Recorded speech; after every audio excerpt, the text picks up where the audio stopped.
Criador. A criação também é a família, no qual nascem as pessoas e elas são orientadas.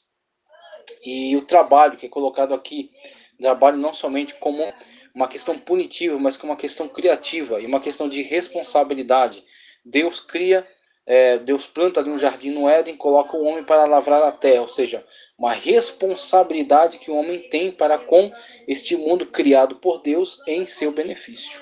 Então há uma parceria entre o homem, ou os homens, ou a sociedade humana e Deus, no qual a sociedade tem que zelar pela criação cedida, dada por Deus para o seu bem, para o seu benefício. Então essa noção de criação, mesmo que alguns críticos objetem, né, tragam a questão de que o mundo está caído, jaz no maligno, tudo bem, isto é de fato uma realidade, então por isso que há imperfeição em todas essas instituições, em todas essas situações, há a mancha do pecado, né? A deturpação, a destruição por parte do pecado, mas isso não apaga a ideia, isso não nega a realidade na qual a ideia de criação está sim presente. A ideia de criação promove sim aquilo que é bom e aquilo que é construtivo. A ideia de que Deus criou todos os homens, são todos então iguais, sendo todos criaturas de Deus e sendo Deus o dono máximo, o único dono da vida. Ok? A família como instituição base de toda a sociedade e os valores que têm que ser comunicados a partir dela e a noção de lealdade que há entre seus membros, pais e filhos, filhos e pais, o núcleo familiar, ok? E também a questão, né, do trabalho e da colaboração das sociedades humanas como mordoma, né, exercendo a mordomia em relação à criação dada por Deus, tá certo? Então a noção de criação em ética social cristã é ainda uma noção importante. Fala aqui sobre pecado e queda, veja só. Por mais importante que a doutrina da criação seja para a ética social, a revelação a respeito da queda é igualmente importante. A queda, Gênesis 3, indica que o mal se origina na rebeldia contra Deus e na desobediência ao seu mandamento. O mal é manifestado na acusação, na divisão, no domínio de um ser humano sobre o outro, Adão e Eva, Caim e Abel.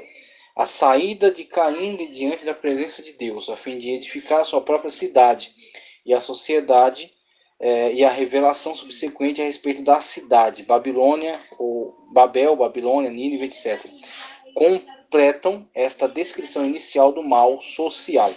Suas características essenciais são orgulho, desobediência a Deus, acusação, divisão, dominação, exploração, violência, bem como cobiça do poder.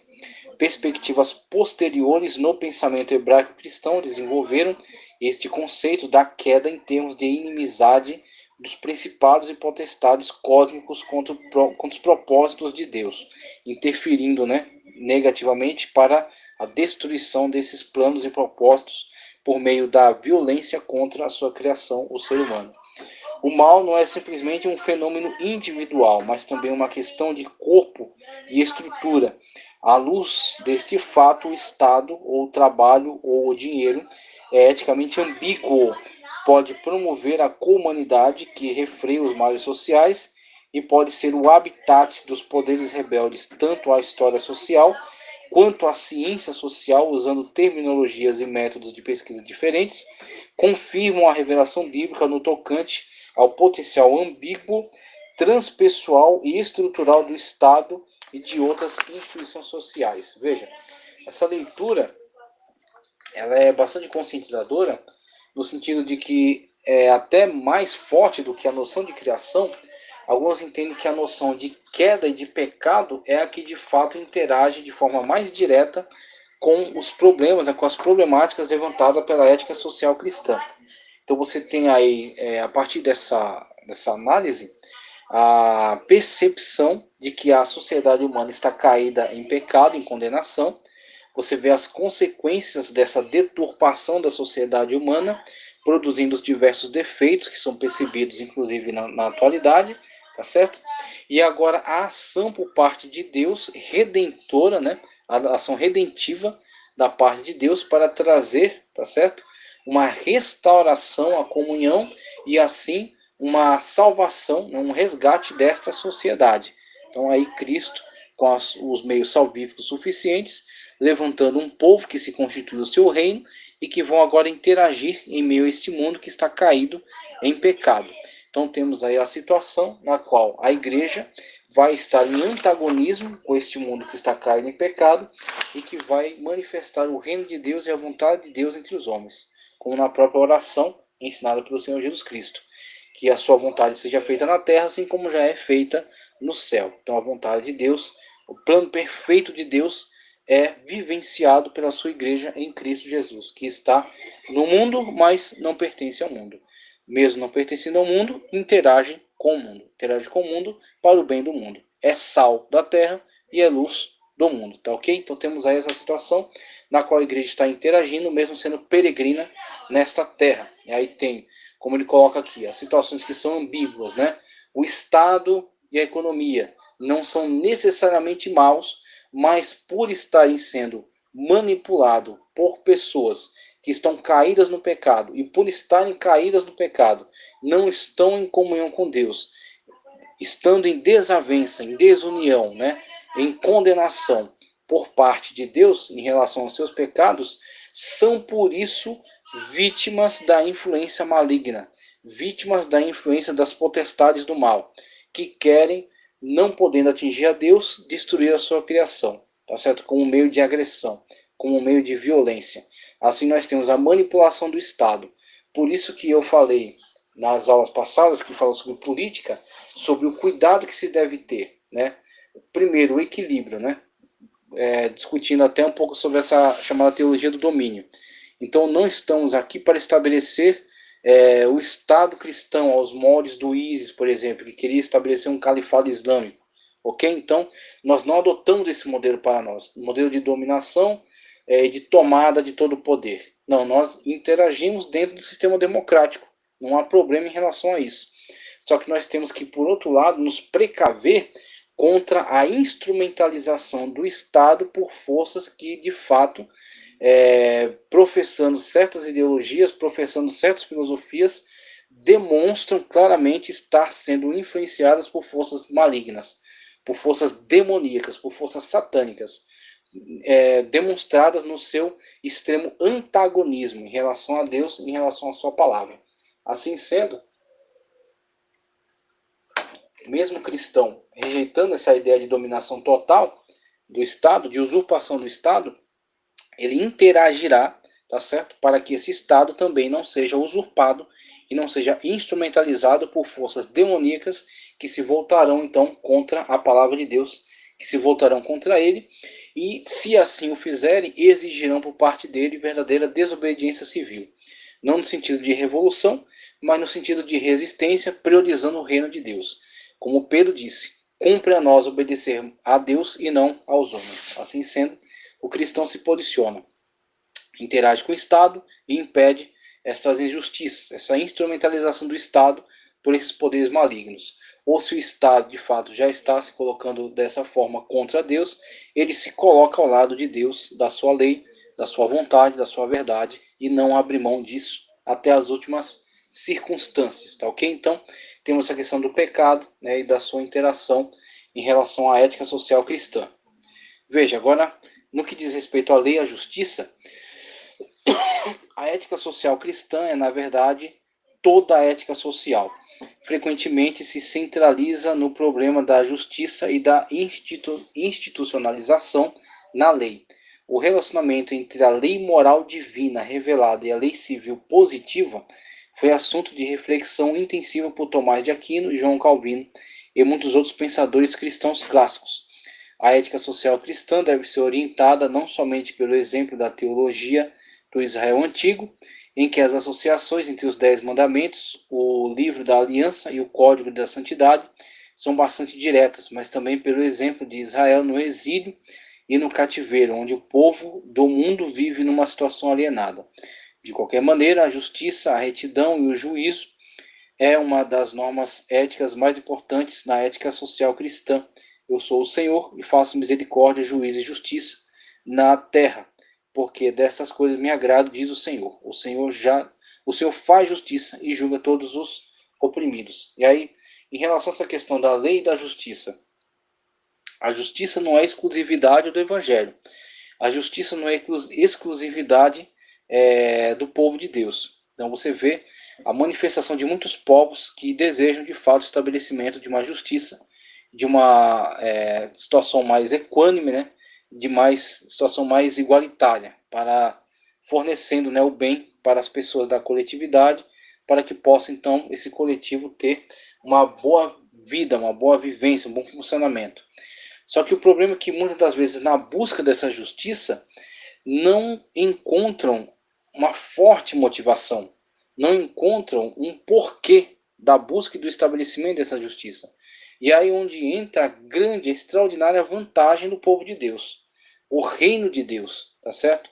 Que como ele coloca aqui, não somente a questão do Israel antigo, com seu código da aliança, o código de santidade, né, os 10 mandamentos, mas também o Israel interagindo aí dentro do cativeiro babilônico com outros povos que não obedeciam ao mesmo Deus, tá certo? Então a interação com esses outros povos, e não somente isso, mas avançando para a igreja cristã, tá ok? As palavras de Cristo, os ensinamentos dos apóstolos, né? Todo o conteúdo do texto sagrado que está aí nas mãos desta igreja cristã, mas não somente uma questão de letra, não somente uma questão de leitura, não somente uma questão de que está ou não escrito, mas é uma questão que avança para além disso e adentra mesmo pela motivação espiritual. Então veja, uma vez que o cristão está sempre com esta demanda de glorificar o seu Deus, viver a vontade de Deus, demonstrar quem é Deus para o mundo, tá certo? Ser a imagem de Cristo,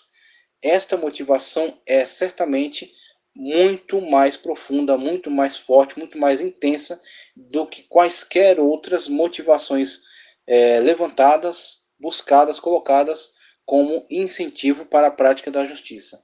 Assim, o cristão, uma vez que mais lhe é dado, mais lhe é cobrado. Uma vez que ele tem um relacionamento íntimo com Deus, que é para com ele justiça, e não somente justiça, para além da justiça, misericórdia, que se Deus fosse somente justo, nós não teríamos alcançado essa tão grande salvação. Por isso Deus para além de ser justo, é misericordioso. E assim o cristão tem, primeiramente, essa questão da justiça, toda a motivação necessária para a justiça, mas para além da justiça, ele tem a misericórdia. Uma vez que Deus foi misericordioso para com ele, o cristão também preza por exercer misericórdia para com as demais pessoas. E assim o cristão, devido a esta fonte, não em si mesmo, não é inato a ele. Ele é pecador dentre pecadores, mas por ele estar em contato com esta fonte inesgotável, maravilhosa, que é Cristo, que é Deus, que é o Espírito Santo de Deus, ele tem força, tá certo? Ele tem incentivo para ir muito mais além. Ser justo e, mais do que ser justo, ser misericordioso, tá ok? Então temos aí a questão da ética social cristã, interagindo com a questão da lei e da justiça. Sobre o reino de Deus, o que ele diz aqui? Ó? Até os éticos sociais das ordens da criação mais intransigentes reconhecem que uma nova ordem de redenção toma lugar na sociedade com a vinda do Senhor Jesus Cristo e a fundação da igreja. Esta igreja é ou deve ser, colocado em parênteses aqui, o principal exemplar do reino de Deus que permanece em tensão com o reino deste mundo. Segundo os termos de Agostinho, os fatores constituintes mais importantes na história social são a cidade de Deus e a cidade dos homens, ou cidade terrestre. A primeira é dinamizada pela caritas, o amor de Deus, e a segunda pelo cupiditas, o amor próprio. Para Martinho Lutero, os dois reinos são distintos entre si neste ponto. O reino de Deus é uma questão de fé no íntimo, ao passo que o reino civil diz respeito aos assuntos exteriores. É natural que, para Agostinho, Lutero e outros, o quadro é consideravelmente mais complexo do que esses resumos. Não deixa de permanecer, porém, uma distinção da ética social cristã entre a realidade coletiva, que toma Jesus Cristo como seu ponto de partida, e tudo mais. Veja só. De fato, é compreensível esta análise, essa distinção, né, como colocada aqui por Agostinho de Hipona, entre a cidade de Deus e a cidade dos homens e as suas distintas motivações, sendo a cidade de Deus uma metáfora para o reino de Deus e sendo o reino de Deus motivado, animado pelo caritas, né, pela a graça de Deus, pela caridade, né, da parte de Deus. Agora, sendo a cidade dos homens, né, motivada pelo cupíditas, pelos desejos, né, pelas concupiscências humanas. Então, de fato, é observável, né, essa distinção entre ambas. Agora, tem que haver também uma correta compreensão no sentido principalmente da questão do reino de Deus, ou a cidade de Deus, como ele coloca, não sendo necessariamente uma cidade à parte daquela. O que é reino de Deus, afinal de contas, né? Quando Cristo está diante de Pilatos, e Pilatos alega ter poder para livrá-lo, para condená-lo, e ele diz que nenhum poder terias, né, se de cima não fosse te dado. E aí ele fala que meu reino não é deste mundo, senão os anjos, o Pai teria mandado anjos para me libertar, ok? Cristo diz, meu reino não é deste mundo, mas ao mesmo tempo que ele diz que o meu reino não é deste mundo, ele diz para os discípulos que o reino está entre vós. E ao mesmo tempo que ele diz para os discípulos que o reino está entre vós, ele ora dizendo, não peço que os tires do mundo, mas que os livres do mal. Então temos aí a situação na qual o reino de Deus não é deste mundo, como Cristo colocou, o reino de Deus é celestial, ok? Mas também temos a situação no qual o reino está entre os seus integrantes. Os integrantes de Cristo não vão, num futuro, entrar no reino de Deus. Não, eles são o reino de Deus. O reino de Deus está aqui porque está entre vós, está entre os discípulos. E a outra, terceira situação na qual Cristo abertamente diz que vocês não serão apartados, vocês não serão separados, tá? Vocês não serão excluídos do convívio, do contato com o mundo. Não, não os peço que os tires do mundo, mas que os livre. Então, é no meio do mundo em que os cristãos serão reino de Deus, ok? E serão livrados por parte de Deus do mal. E o mal não necessariamente será, não serão afetados pela violência, não serão afetados pela perseguição. Não, mesmo sendo perseguidos, mesmo sendo até mortos, não serão tocados pelo mal. Por quê? A sua vida está escondida em Cristo Jesus. Inclusive ele até disse, aquele que tentar guardar a sua vida, perdê-la-á. Mas aquele que entregar a sua vida por amor de mim, achá-la-á. Então aquele que morre, mas morre em Cristo Jesus, sendo fiel até o fim, tá certo? Entregando a sua vida até como um mártir do Evangelho, a sua vida está guardada em Cristo Jesus e a sua coroa não poderá ser tomada. Então veja a situação na qual o reino de Deus está entre nós. O reino de Deus está com cada cristão que é o seu representante. E ele vivencia as leis do reino de Deus no seu dia a dia. Sendo assim, ele é um cidadão de dupla cidadania. Ele está no mundo. A sua justiça, por ser alimentada pelo amor de Deus, pela graça de Deus, excede em justiça a justiça do mundo. E excede não somente na questão de cumprimento das leis, mas porque ele exerce também a misericórdia. Porque Deus o dá capacidade para ser misericordioso. E para além dessa questão, ele obedece internamente às leis que regem o reino de Deus. Essa questão interna, porque eu falo da mística vertical, do relacionamento íntimo para com o seu Deus. Mas essas leis que são internas refletem numa ação externa. Então, muitas das vezes, como Paulo disse, o homem espiritual a todos compreendem, mas de ninguém é compreendido. A sua ação contrastará. A sua ação não será compreendida. A sua ação, às vezes, não será nem aceita pelas pessoas que estão à sua volta, que veem nele até uma certa loucura, porque não compreendem quais são as suas motivações. Mas as motivações desse cristão estão no fato de que ele pertence ao reino de Deus. Ele é um cidadão brasileiro, ele é um cidadão norte-americano, ele é um cidadão chileno, ele é um cidadão inglês, ele é um cidadão polonês. Mas para além da importância de sua cidadania nacional, né, conforme os países deste mundo, ele é um cidadão do reino de Deus que está entre nós. Então ele tem leis que superam essas leis humanas estabelecidas nesses países e que em certas circunstâncias o colocará em contradição mesmo com essas leis, tá ok? Porque para ele a prioridade é ser um cidadão do reino de Deus. No aspecto escatológico, eu quero colocar aqui, existe um fim. Essa é a questão mais importante, fundamental do aspecto escatológico. Então, aí onde supera todo utilitarismo, todo relativismo, todo pragmatismo, tá certo? Todo situacionismo. Então, essas filosofias serão insuficientes para satisfazer as suas necessidades, né? Mesmo que em algumas circunstâncias ele vivencie algumas situações dentre elas, mas elas são insuficientes para toda a sua demanda. Por quê? Ele tem uma lei que é superior, que rege o reino de Deus, do qual ele faz parte. Ele é o reino de Deus entre os homens. Ele é a luz do mundo e o sal da terra, ok? E, além disso, ele tem um fim a alcançar, que é um propósito escatológico, no qual ele integrará o reino de Deus que será estabelecido nesse mundo. E não somente isso, mas ele adentrará as mansões celestiais para viver eternamente com o Senhor. Então, a sua vida aqui, a sua vida no presente, ela tem um compromisso com as leis do reino de Deus, tá certo? Ela é alimentada pela graça de Deus, pelo amor de Deus que está derramado sobre ele. Ele é guiado pelo Espírito Santo de Deus, ok? E ele ainda tem um fim escatológico a alcançar, que é estar incluído, tá certo? Dentro deste grande reino de Deus e viver eternamente com o seu Senhor. Então ele está voltado para um fim último, que é o cumprimento escatológico das promessas que foram anunciadas ao longo das Sagradas Escrituras. E assim nós podemos ver aí o fim, né, o objetivo, o aspecto escatológico da sua ética social cristã.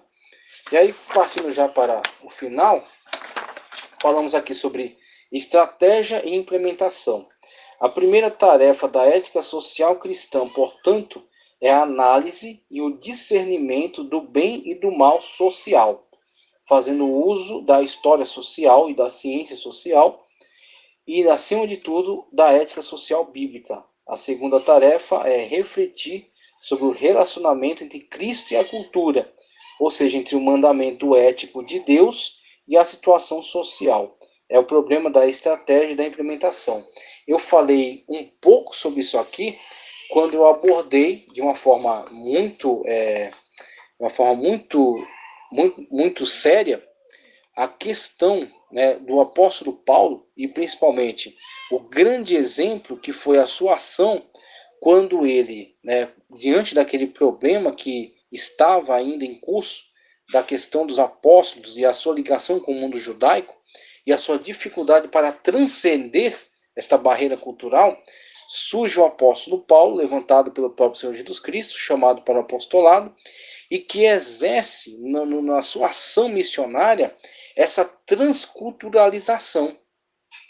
Então, para nós hoje pode até ser fácil falar sobre isso, mas pense no apóstolo Paulo, inserindo do mundo judaico, tá certo? Tendo sido uma importante figura no farisaísmo, tendo um conhecimento, sendo erudito, sendo uma autoridade, né, entre esses representantes da fé judaica, ok? Então pense no apóstolo Paulo, imerso nesse mundo, e ele é chamado pelo Senhor Jesus Cristo, e ele passa a exercer o seu ministério cristão, e ele de fato exerce essa transculturalização, quando ele, para além do judaísmo, no qual viveu e esteve imerso na maior parte da sua vida, ele entende que Cristo não é o Cristo judeu. Cristo é o Cristo que veio para salvar a humanidade.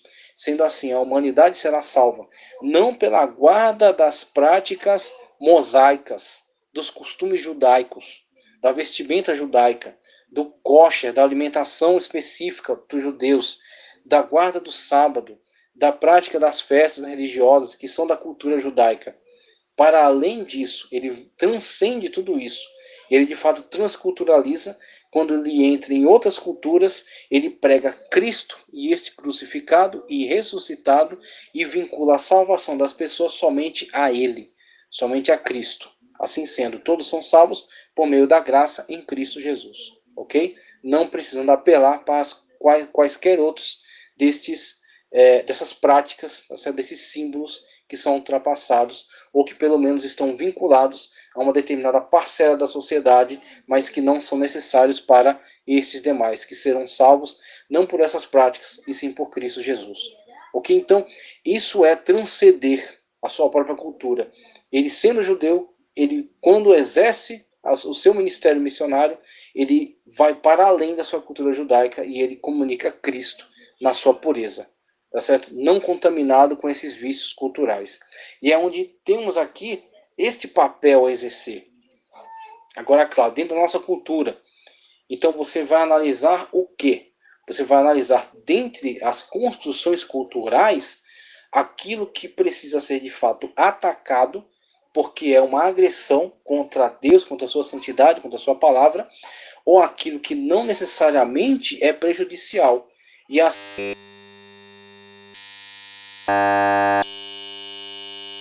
no qual ele desempenha um papel, sendo que muitas das vezes ele observa algo que, mesmo não tendo tido origem cristã, mas de fato é virtuoso, é bom, é aprovável, é honesto, tá certo? É correto, mas ele, por não ter vindo, tá certo, das fileiras cristãs, por não ter vindo do seu arraial, por não ter vindo do seu grupo, ele condena. E esta condenação é uma condenação hipócrita, porque muitas das vezes ele vai produzir aquele mesmo elemento, ele vai produzir aquela mesma ação, só que ele vai dar ela o título de cristã. Então, você tem, por exemplo, uma música, e essa música é boa, é inteligente, é bem executada, a letra é correta, tá certo? Só que ele vai a condenar porque não teve origem de uma mente cristã. Ele vai produzir uma outra música que muitas das vezes segue a mesma linha daquela, só que por ter o título de cristão, pronto, aí para ele tornou-se aprovada. Então veja, esta aprovação e esta condenação, ambas foram hipócritas, foram fingidas, foram falsas, tá ok?